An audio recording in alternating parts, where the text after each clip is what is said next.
زمین سے سدرۃ المنتہا کا جو فاصلہ ہے وہ 50,000 سال کا راستہ ہے.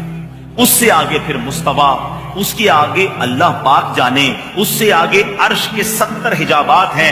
ہر حجاب سے دوسرے حجاب کا راستہ 500 سال کا فاصلہ ہے. آل ٹوگیدر یہ سب ملا لیں تو تقریباً 35,000 سال کا راستہ یہ بنتا ہے. 50,000 سال سدرۃ المنتہا، اس کے آگے 35,000 سال، سب ملا لے تو کتنے ہو گئے؟ 85,000 سال کا فاصلہ. اب سدرۃ المنتہا سے عرش کے حجابات تک کا کتنا فاصلہ ہے یہ کوئی نہیں جانتا. حضور اس سے آگے کہاں گئے، کتنا دور گئے، یہ بھی کسی کو معلوم نہیں ہے. الغرض معراج کے دورہ جناب رسول اللہ صلی اللہ تعالی علیہ وسلم نے اتنے ہزاروں لاکھوں سال کا سفر کیا، واپس تشریف لے آئے. غرض یہ کئی کروڑ کلومیٹر کا سفر تھا. اب جناب یہ دنیا کا لانگسٹ ٹریول، سب سے طویل سفر تو ہے، مگر وقت اس سفر نے سب سے تھوڑا لیا ہے. سیکنڈز میں یہ سفر ہو گیا ہے. تھوڑا سا یہاں رکتا ہوں.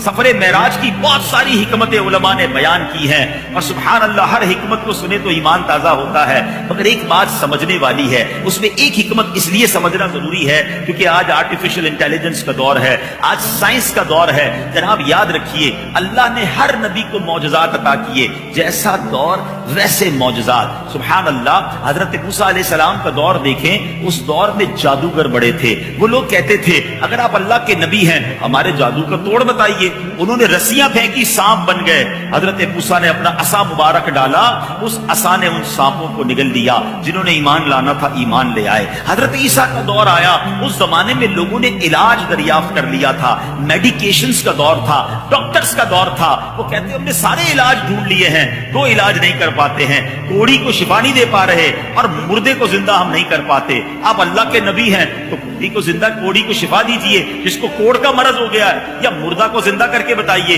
اللہ نے حضرت عیسیٰ علیہ السلام کو معجزہ دیا. آپ دم کرتے تھے، کوڑ کا مریض ٹھیک ہو جاتا، مادرزاد اندھوں کو آنکھیں مل جاتی، اور آپ مردوں کو کہتے کم باذن اللہ، اللہ کے حکم سے کھڑا ہو جا.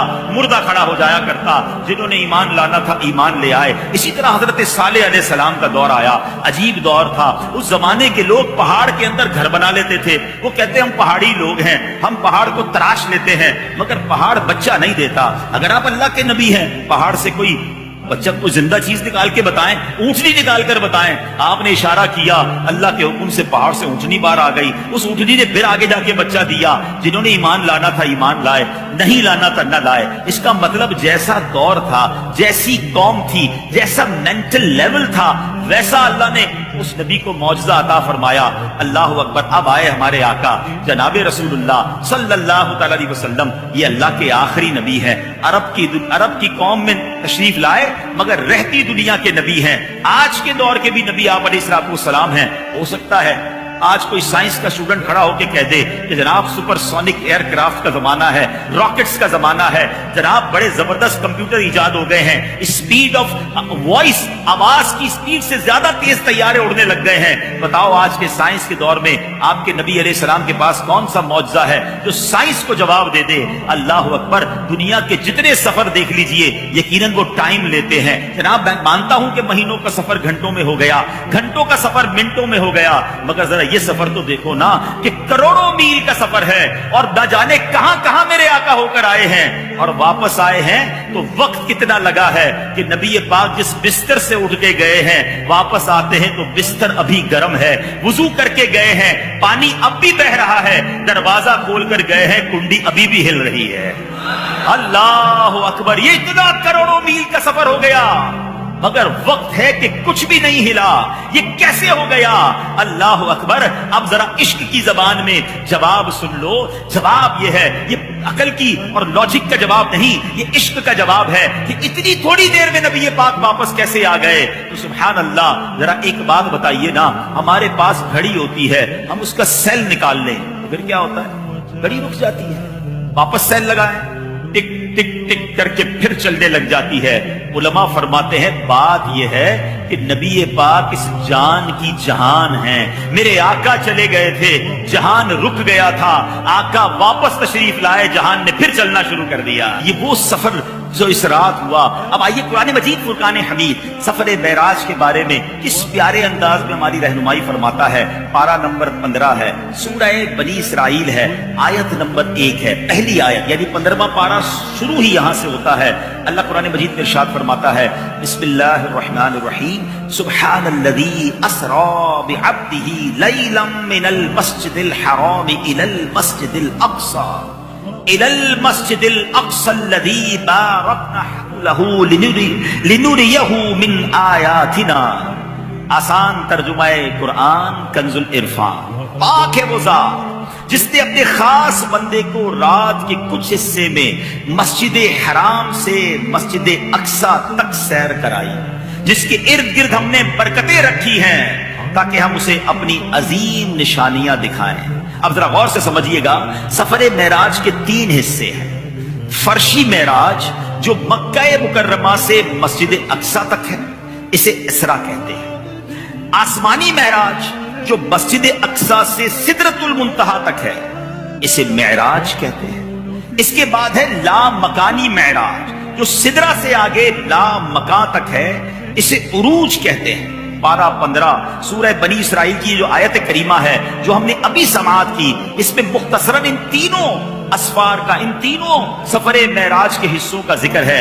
مشہور مفسر قرآن مفتی احمد یار خان نعیمی رحمت اللہ تعالی علیہ اس آیت کے تحت فرماتے ہیں، اس آیت میں بارکنا حولہ تک فرشی معراج یعنی بیت المقدس تک کا ذکر ہے، اور لنریہ من آیاتنا تاکہ ہم اسے اپنی عظیم نشانیاں دکھائیں، اس میں آسمانی معراج کا ذکر ہے کہ ہم نے محبوب علیہ السلام کو معراج کرائی تاکہ انہیں زمین و آسمان وغیرہ میں اپنی نشانیاں دکھا دیں۔ اور آیت کے اس حصے انہو هو السمیع البصیر، سبحان اللہ، ترجمہ کنز العرفان، بے شک وہی سننے والا دیکھنے والا ہے۔ اب اس میں لامکانی معراج کا ذکر ہے۔ اس جملے کا معنی یہ ہے کہ بے شک وہ محبوب بندہ یعنی رسول خدا احمد مجتبی صلی اللہ تعالی علیہ وسلم ہی سننے والے دیکھنے والے ہیں، یعنی قدرت کی نشانیاں دیکھنے والے، اور اللہ پاک کے دیدار کی تاب صرف انہی میں ہے، لہذا معراج انہیں ہی کرائی گئی ہے۔ سبحان اللہ، اللہ کریم نے قرآن مجید میں جو یہ ارشاد فرمایا نا، لنریہ من آیاتنا، تاکہ ہم اسے اپنی عظیم نشانیاں دکھائیں، اس میں کیا حکمت بیان ہوئی؟ یعنی اللہ کریم نے اپنے محبوب نبی رسول ہاشمی صلی اللہ علیہ وسلم کو معراج اس لیے کرائی تاکہ آپ کو اپنی نشانیاں قدرت کے عجائبات دکھائے جا سکیں۔ اللہ اکبر۔ اب ذرا سوچئے، آخری نبی مکی مدنی مصطفیٰ صلی اللہ علیہ وسلم کو کون سی نشانیاں دکھائی گئیں؟ جنت، دوزخ، عرش و کرسی، لوح و قلم، یہ سب کیوں دکھایا گیا؟ اس سے تعلق، اس سے مشہور مفسر قرآن اس بارے میں فرماتے ہیں، مفتی احمد یار خان نعیمی رحمت اللہ تعالی علیہ فرماتے ہیں، عرش و فرش تمام عالم حضور علیہ السلام کو عطا فرما دیے گئے ہیں، اسی لیے جنت کے دروازے پتے پتے اور ڈالی ڈالی پر لکھا ہے لا الہ الا اللہ محمد الرسول اللہ صلی اللہ تعالی علیہ وسلم، یعنی یہ تمام چیزیں کارخانہ قدرت میں بنی ہوئی ہیں اور سبحان اللہ پیارے آقا علیہ السلام کی ملکیت میں دے دی گئی ہیں۔ اللہ پاک کو منظور ہوا کہ جس کی ملک میں یہ عالم ہے اس مالک کو بلا کر اس کی ملکیت دکھا دی جائے، سبحان اللہ، اس لیے معراج کو بلایا گیا اور نبی پاک کو یہ ساری نشانیاں دکھا دی گئیں۔ اور یہ کئی حدیثوں سے ثابت ہوتا ہے، حدیث قدسی ہے، اے محبوب اگر میں تمہیں نہ بناتا تو یہ کائنات ہی نہ بناتا، یعنی یہ سب کچھ جو ہمارے سامنے ہے بلکہ ہم خود جو اس دنیا میں ہیں وہ صدقہ ہے جناب رسول اللہ علیہ السلام کا۔ جبھی تو بریلی کے تاجدار لکھتے ہیں نا، زمین و زمان مکین و مقام چنین و چنا تمہارے لیے، بنے دو جہاں تمہارے لیے، دہن میں زباں تمہارے لیے، بدن میں ہے جاں تمہارے لیے، آقا ہم آئے یہاں تمہارے لیے، اٹھے بھی وہاں تمہارے لیے۔ اللہ اکبر۔ اے میرے پیارے اسلامی بھائیوں، اب ذرا حبیب اور خلیل میں فرق دیکھتے ہیں۔ خلیل کون ہے؟ جناب خلیل اللہ حضرت ابراہیم علیہ السلام۔ یاد رہے نبی پاک علیہ السلام کے بعد پوری دنیا میں اگر کسی کا مرتبہ ہے تو جناب ابراہیم خلیل اللہ علی نبینا علیہ الصلوۃ والسلام کا ہے. یاد رہے حضرت ابراہیم کو بھی معراج کرائی گئی, آپ کو بھی زمین و آسمان کی بادشاہی دکھائی گئی. آپ پتھر کی ایک چٹان پہ کھڑے ہوئے, حکم ہوا ابراہیم نیچے دیکھیں. آپ نے نیچے دیکھا تو ساتوں زمینیں اور اس کے اندر موجود نشانیاں آپ کو نظر آ گئی. حکم ہوا اے ابراہیم اوپر دیکھیں.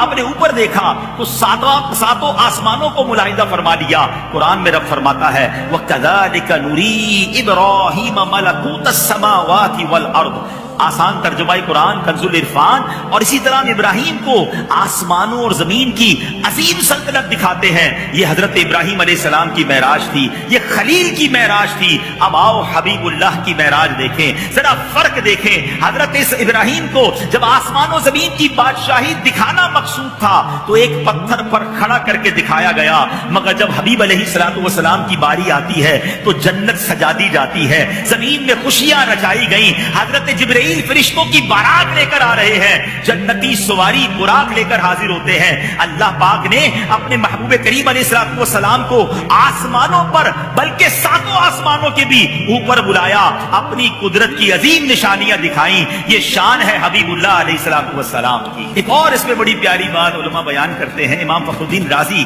فرماتے ہیں کہ اس آپ کے فرمان کا خلاصہ یہ کہ جب کوئی چیز اچانک سامنے آتی ہے نا تو اگرچہ آدمی کو اس کا پہلے علم ہو مگر کچھ دیر کے لیے اس کی توجہ ہٹ جاتی ہے, اس چیز میں بیزی ہو جاتا ہے, اسے دیکھنے لگ جاتا ہے. تو نبی پاک کے پاس یقیناً یہ علم ہے کہ جنت اور دوزخ ہے, مگر اللہ اکبر میرے آقا علیہ السلام کو اس لیے بلا کر جنت کے طبقات دوزخ کے طبقات ملاحظہ کروا دیے گئے, وہاں کے عذابات دکھا دیے گئے کہ جب قیامت کا دن ہو جنت اور دوزخ سامنے لائی جائے تو نبی پاک کا دل اس طرف مشغول نہ ہو جائے بلکہ آپ اپنی پوری توجہ کے ساتھ اپنے غلاموں کی شفاعت میں مصروف رہیں اور اپنے غلاموں کی بخشش کروا کر شفاعت کروا کر انہیں جنت میں لے جائیں. تو سبحان اللہ, یہ ہم غلاموں کے لیے بھی ایک سمجھیے کہ آسرا ہو گیا, ہمارے لیے بھی مہربانی کی گئی ہے کہ جناب رسول اللہ علیہ السلام کو معراج کروائی گئی. اللہ اکبر, جب معراج کی رات بھی اس حکمت میں امت کو یاد رکھا ہے تو پھر محشر میں نبی پاک ہمیں کیسے بھولیں گے. انشاءاللہ شفاعت کروا کر اپنے ساتھ لے جائیں گے. معراج کی شب تو یاد رکھا, معراج کی شب تو یاد رکھا, پھر بشر میں کیسے بھولیں گے, حشر میں کیسے بھولیں گے. اسی امید پہ ہم اسی امید پہ ہم دن اپنے گزارے جاتے ہیں. نبی پاک سدرۃ المنتہا سے بھی آگے چلے گئے, جبریل امین رک گئے ہیں. جبریل امین جو ساتھی ہیں نبی پاک کے, جو رہتے ہی سدرۃ المنتہا پہ ہیں, اب وہ آگے نہیں جا رہے. نبی پاک سے عرض کرتے ہیں حضور اب میں آگے نہیں جا سکتا, میں آگے گیا تو اب میرے پر جل جانے, اب آگے صرف نبی پاک علیہ السلام کو رسائی ملی ہے. اب ذرا تصور جماتے ہیں, نبی پاک سدرۃ المنتہا سے آگے بڑھتے ہیں, عرش الہی کے حجابات نور سے آگے بڑھتے ہوئے جب خاص منزلوں میں پہنچتے ہیں, روایات میں ہے خود نبی پاک علیہ السلام فرماتے ہیں سدرہ سے گزر کر مجھے نور میں ڈال دیا گیا, میں 70,000 حجابات سے گزرتا ہوا آگے بڑھا.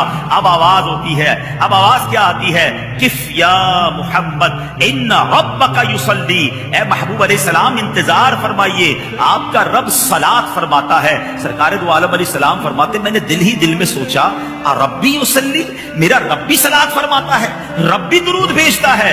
فرمایا گیا اے محبوب علیہ السلام تو اللہ پاک ہے جو خود بھی اور اس کے فرشتے بھی آپ علیہ السلام پر درود بھیجتے ہیں.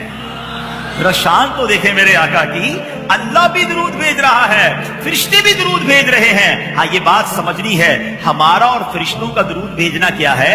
ہم تو اللہ کی بارگاہ میں دعا کرتے ہیں اے اللہ ہمارے آقا و مولا جناب رسول اللہ علیہ السلام پر رحمتوں کی بارش نازل فرما. مگر اللہ کا درود بھیجنا کیا ہے, وہ تو خود مالک ہے نا, وہ رحمتوں کو نازل فرماتا ہے. اب سنیے نبی پاک فرماتے ہیں اس کے بعد اللہ نے فرمایا ادنو یا احمد, ادنو یا محمد احمد لیدن الحبیب، اے احمد علیہ السلام قریب قریب آئیے، اے محمد علیہ السلام اور قریب ہو جائیے۔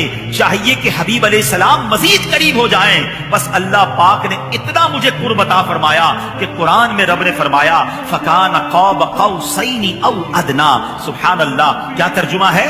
تو دو کمانوں کے درمیان، بلکہ اس سے بھی کم فاصلہ رہ گیا۔ سبحان اللہ، مفتی احمد یار خان نعیمی کیا پیاری تفسیر فرماتے ہیں، فرماتے دو کمانیں مل جائیں تو دائرہ بن جاتا ہے۔ کمان آپ نے دیکھا ہوگا جس کو آرچ کہتے ہیں، جو تیر کمان کے لیے کمان استعمال ہوتا ہے وہ اس شیپ کا ہے۔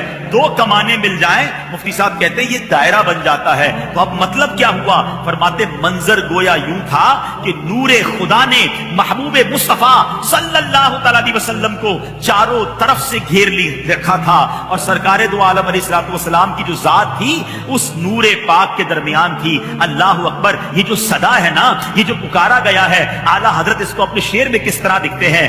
بڑھ اے محمد قریب ہو احمد، قریب آ سرور مبجد، بڑھ اے محمد قریب ہو احمد، قریب آ سرور ممجد، نثار جاؤں۔ یہ کیا ندا تھی، یہ کیا سما تھا، یہ کیا مزے تھے۔ سبحان اللہ، یہ کیسی گفتگو ہے، یہ کیسا سما ہے۔ اب میرے پیارے اسلامی بھائیوں، اب یہاں پر جو بات ہوئی ہے وہ بات کیا ہوئی ہے، یہ راز کیا ہے؟ اللہ قرآن میں فرماتا ہے فَأَوْحَىٰ إِلَىٰ عَبْدِهِ مَا أَوْحَىٰ، پھر اس نے اپنے بندے کو وحی فرمائی جو اس نے وحی فرمائی۔ یہ راز و نیاز کیا تھا، یہ باتیں کیا تھی، محبوب و محب کے درمیان کیا ذکر ہوا؟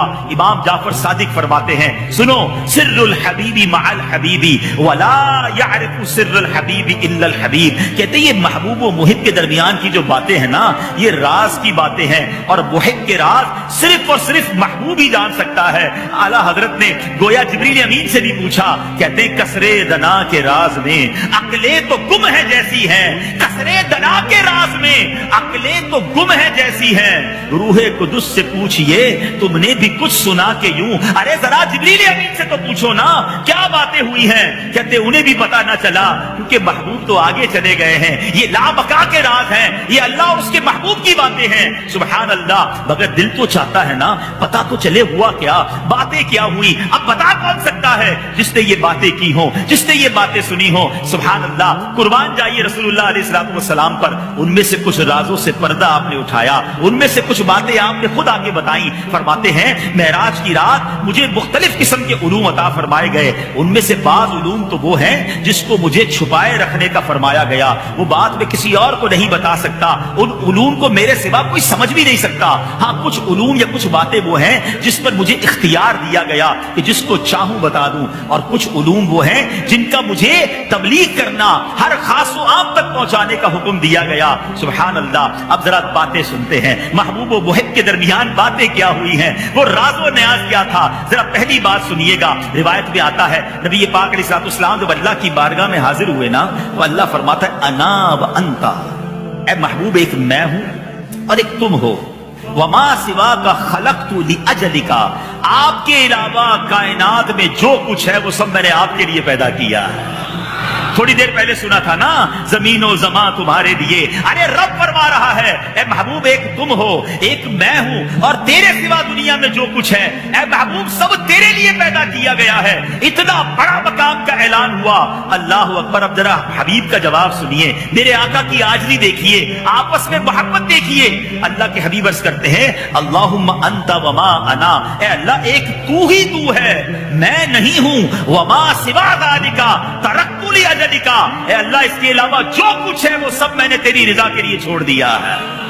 محبوب کو رب نے سب عطا کیا، اور محبوب علیہ السلام کہہ رہے ہیں مولا میں کچھ نہیں، سب تو ہے، جو کچھ میرا ہے سب میں نے تیرے لیے چھوڑ دیا ہے۔ یہ ہے نبی پاک علیہ السلام کا انداز۔ اس خوبصورت راز و نیاز میں، اس پیاری گفتگو میں مجھے اور آپ کو کیا سیکھنا ہے کہ میرے آقا نے دنیا کی ہر چیز اللہ کے لیے چھوڑ دی۔ اب ہم کیا چھوڑتے ہیں؟ کیا اپنے آرام کو چھوڑ کر نماز پڑھتے ہیں؟ اپنی خواہشات کو چھوڑ کر حرام سے بچتے ہیں یا جو جی میں آیا وہ کرتے ہیں؟ کیا کریں جناب، زمانے کے ساتھ جینا پڑتا ہے، تھوڑا جھوٹ بھی بولنا پڑتا ہے، تھوڑی ڈنڈی بھی مارنی پڑتی ہے، کیا کریں گھر میں فنکشن ہے، بچوں کی خوشی کے لیے غلط کرنا پڑتا ہے، کچھ قربان کرنے کے لیے تیار نہیں ہے۔ نہیں میرے پیارے اسلامی بھائیوں، یہ بندگی نہیں ہے۔ ہمیں سیکھنا ہے جناب رسول اللہ علیہ السلام سے کہ اللہ کے لیے انہوں نے سب کچھ چھوڑ دیا، ارے ہم بھی تو کچھ چھوڑے نا، وقت نکال کر دین سیکھیں، وقت آئے تو نماز پڑھیں، جب موقع ملے تو دین کی خدمت کریں، اور حرام روزی یا حرام کام ہمیں کھینچیں تو ہم اس سے چھوٹ جائیں، اپنے آپ کو دور رکھیں اور وہ اللہ کے لیے چھوڑ دیں۔ تو یہ بندگی کا انداز ہمیں سیکھنا ہے۔ اب ذرا آگے بڑھتے ہیں، پیاری پیاری گفتگو ہو رہی ہے نا۔ اللہ کریم نے نبی پاک سے کیا فرمایا، ذرا سنو۔ فرماتا ہے محبوب جو چاہے مانگ لیجئے، سوال آپ کا عطا ہماری ہو۔ ہائے ہائے، ذرا سوچئے تو صحیح، کیسی آفر ہے، جو مانگنا ہے مانگیے، سوال آپ کا ہوگا، عطا ہماری ہوگی۔ اب ذرا تھوڑا سا امیجن کیجئے نا، آج دنیا کی کسی پاورفل شخصیت کے پاس، دنیا کے کسی بڑے آدمی کے پاس ہمیں جانے کا موقع ملے اور وہ کہے جناب جو مانگو گے تمہیں ملے گا۔ سچ بتاؤ ہم نے کیا مانگنا ہے؟ ہم نے اپنے لیے مانگنا، اپنے بچوں کے لیے، اپنی دنیا کی بہتری کے لیے مانگنا ہے۔ ارے خالق کے کائنات کی بارگاہ میں گئے ہیں، جو خزانوں کا مالک ہے، وہ فرما رہا ہے محبوب سوال آپ کا، عطا ہماری ہوگی۔ آپ جانیے وہاں نبی پاک نے کیا سوال کیا، ارے اس عطا پر قربان ہو جانے کو جی چاہتا ہے۔ اللہ کے حبیب علیہ الصلوۃ والسلام فرماتے ہیں یا ربی فاقبل شفاعتی فی اساۃ امتی، اے اللہ پاک، اے رب کریم، میرے گناہگار امتیوں کے حق میں میری شفاعت قبول فرما لے۔ اللہ پاک نے پھر عطا کیا فرمایا سنو، اے دیوانو جھوم جاؤ، ہم کیوں معراج کی رات کی خوشیاں نہ منائیں؟ اللہ فرماتا ہے اے محبوب میری عزت کی قسم، آپ کے امتی گناہ کریں گے تو میں پردہ ڈال دوں گا، مجھ سے بخشش مانگیں گے میں بخش دوں گا، مجھ سے مدد چاہیں گے میں مدد فرماؤں گا، جب وہ مجھ سے دعا کریں گے تو میں قبول فرما لوں گا۔ ہائے ہائے ہائے، وہاں بھی ہمیں نہ بھولے۔ سبحان اللہ، شاعر نے یہی نقشہ کچھ اپنے اشعار میں کھینچا ہے نا، شاہ نے کی عرض امت گناہگار ہے، بخش دے میرے مولا تو غفار ہے، تجھ کو آسان ہے نہیں دشوار ہے، فکر روزے جزا آج کی رات ہے۔ پھر یہ حق نے کہا ماں پارے نبی تو میرا چاند ہے اور تارے نبی، ایسا گھبرانا اے میرے پیارے نبی، بخش دوں گا قیامت میں امت تیری، تجھ سے وعدہ میرا آج کی رات ہے۔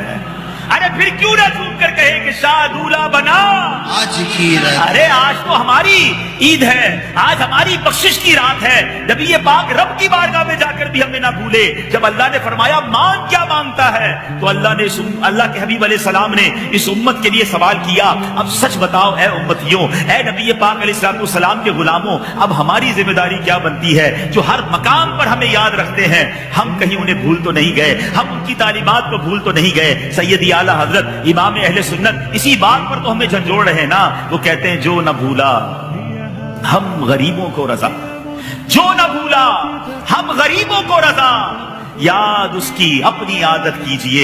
ارے ہمیں کیوں ان کی یاد نہیں آتی؟ صبح اٹھ کر جب ہم اپنے لباس کو پہنے تو لباس ایسا ہو کہ پہن کر نبی پاک کی یاد آئے، چہرے پر جب داڑھی شریف ہو اور اسے کنگھا کریں یا تیل لگائیں تو نبی پاک کی یاد آئے، خوش نصیب جو عاشقان رسول امامہ باندھتے ہیں، امامہ باندھتے وقت نبی پاک کی یاد آئے، کھانے کا وقت آئے تو سیدھے ہاتھ سے کھانا پینا ہو، بیٹھ کے کھانا پینا ہو، پیارے آقا کی یاد آئے، گفتگو میں سچائی ہو تو پیارے آقا علیہ السلام کی یاد آئے، کاروبار کریں تو جھوٹ نہ بولیں، دھوکہ نہ دیں تو نبی پاک علیہ السلام کی یاد آئے، کسی سے آپ قرض لیا ہو وقت پر لوٹائیں تو نبی پاک علیہ السلام کی یاد آئے، کوئی دل توڑے، کوئی ستائے، کوئی تکلیف پہنچائے، درگزر کریں، معاف کریں، جھگڑا نہ کریں تو پیارے آقا علیہ السلام کی یاد آئے۔ ارے قدم قدم پر نبی پاک کی یاد ہونی چاہیے، مگر سچ بتائیے صبح سے شام ہو جاتی ہے، کس عمل پر ہمیں نبی پاک کی یاد آتی ہے؟ کون سی بات پر ہمیں ہمارے آقا علیہ السلام یاد آتے ہیں؟ ارے وہ راتوں کو جاگ جاگ کر آنسو بہا بہا کر ہمارے لیے دعائیں کریں، اور ہم ہیں کہ ان کی یاد کو دل میں ویسے نہ بسائیں